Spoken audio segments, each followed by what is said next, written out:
যে সন্ত্রাস, চাঁদাবাজি, তারপরে এখানে মাদক আর কিশোরদেরকে বিপদগামী করার একটা প্রবণতা, এসব কিছু মিলিয়ে এলাকার মানুষের নিরাপত্তা সংকট এটা বড় ধরনের একটা সমস্যা। আর এর বাইরে বড় আর একটা সমস্যা যেটা প্রতিটি ঘরে ঘরে যেটা মানুষ অনুভব করে, গ্যাসের সংকট। গ্যাস এমন পরিস্থিতি যে মানুষ স্বাভাবিকভাবে মানে প্রয়োজনীয় রান্না বান্নাটুকু সারতে পারছে না। এটা নিয়ে ঘরের মহিলাদের মধ্যে ব্যাপক বিরক্তি এবং যে কোনো মূল্যে তার একটা সমাধান চায়। আপনার এলাকার প্রধান সমস্যা বলছিলেন কিশোর গ্যাং, মাদক।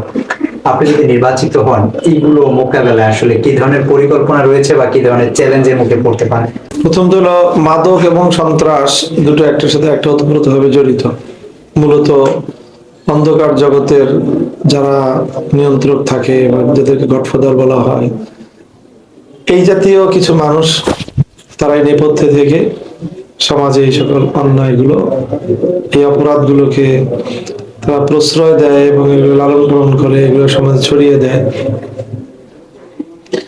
কাজে এখানে সন্ত্রাসবাদের বিরুদ্ধে একটা শক্ত লড়াই লড়তে হবে এই এলাকাটাকে এই পরিস্থিতি থেকে উত্তরণ ঘটাতে হলে।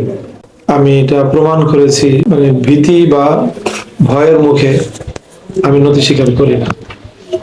কাজেই আমার আত্মবিশ্বাস যে আমি এলাকা থেকে সন্ত্রাস নির্মূল করার ক্ষেত্রে আমি জিরো টলারেন্স নীতিতে চলতে পারবো। এবং আমার বিষয়ে এই সন্ত্রাসের সাথে সম্পৃক্ত যারা, তারা ভালো করে জানে যে তাদের এই দৌরাত্বের পিছনে মানে বিপরীতে আমার কর্মসক্ষমতা কতটুকু।